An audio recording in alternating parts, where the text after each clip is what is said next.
మంత్రి పొన్నం ప్రభాకర్, మంత్రి అడ్లూరు లక్ష్మణ్ మధ్యలో ఇప్పుడు పచ్చగడ్డి వేస్తే బగ్గుమంటుంది. నిజంగానే ఆయన చిన్న చూపు చూసిరా? నిన్నటి నుంచి ఇది ఒక చర్చనీయాంశం అయింది. అంటే అంత ఘోరంగా మాట్లాడడం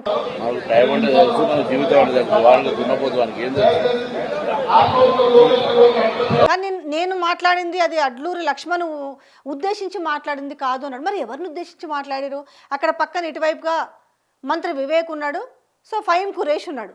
మరి దున్నపోతను తిట్టింది ఫహీం ఖురేష్ని తిట్టిండా లేకపోతే మంత్రి వివేక్ని తిట్టిండా? ఎవరు తిట్టిండా అనేది కూడా క్లారిటీ ఇచ్చుంటే బాగుండేది అనేసి ఆయన చెప్తున్నాడు. అంటే నేను ఒక ఎస్సీ సామాజిక వర్గానికి చెందిన వ్యక్తిని కాబట్టి అంటే వాళ్ళ సమకాలికంగా నేను కూర్చోవడాన్ని ఇష్టపడలేదు. అంటే నేను ఆయన వెళ్ళిపోతా అని చెప్పేసి ఆయన కూడా మంత్రి వివేక్ ఆయన వెళ్ళిపోతా అనడం కావచ్చు, లేకపోతే అంటే నా స్థాయి అంటే ఈయనకెందుకు మంత్రి పదవి ఇచ్చిర్రు అనే లెవెల్లో వాళ్ళు చూసిన విధానం నాకు ఏమీ నచ్చలేదు అనేసి ఆయన అసహనాన్ని ఆయన వ్యక్తం చేసిన పరిస్థితి. రెండు ముక్కలు వినండి ఇది కూడా.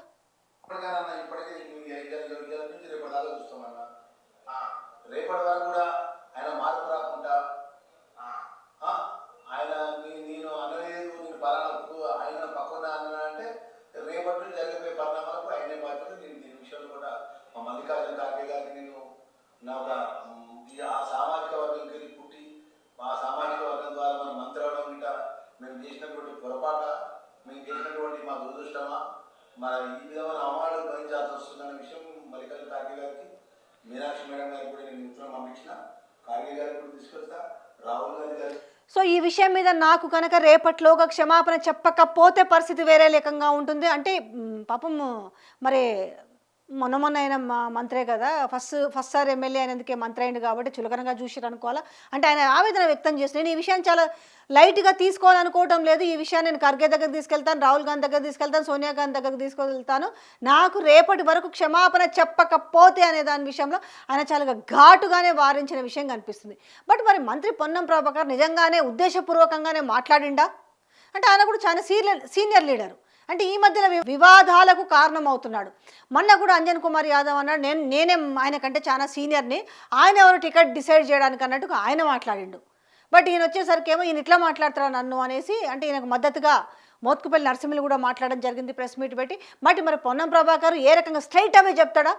అవును నేను అన్నాను, సో నా మాటను వెనక్కి తీసుకుంటాను అంటాడా? లేకపోతే నేను ఆయన్ని ఉద్దేశించి అనలేదు కానీ ఆయన ఆ విధంగా ఫీల్ అవుతే ఐఎమ్ వెరీ సారీ అనేసి సారీ చెప్తాడా? లేకపోతే ఈ వివాదం కాస్త పెద్దగా రగులుకుంటుంది? ఎందుకంటే ఈయన కూడా వన్ ఆఫ్ ది ఇన్ఛార్జ్ ఉన్నట్టుండు జూబ్లీ హిల్స్ బై ఎలక్షన్ దాంట్లో. బట్ ఒక దిక్కునే ఎలక్షన్లో ఎట్లా బయటపడాలని చూసిన నేపథ్యంలో, ఎందుకంటే ఏ సర్వేలు చేసినా కూడా వెనకంజలో ఉన్నారు. ఈ రకంగా ఎట్లా ముందంజలోకి పోదామంటే వీళ్ళ ఇప్పుడు జరుగుతున్న ఈ రచ్చ ఈరోజు అంతా కూడా మీడియాకి ఎక్కి కూర్చుంది రచ్చ. మరి సారీ ఉంటుందా లేదా, నిజంగానే ఏం మాట్లాడుతున్నానంటే పొన్నంకి ఏమైనా మతిపోయిందా అనే లెక్కన ఈరోజు డిస్కషన్ జరుగుతుంది. నిజంగానే ఆయన ఆ మాట ఎందుకు మాట్లాడి ఉంటాడు, ఎందుకంత అసహనం కోల్పోయి ఈ విషయం ఎందుకు బయటకు వచ్చింది అనేది చూద్దాం. మరి సారీ వస్తుందా లేదా అనేది.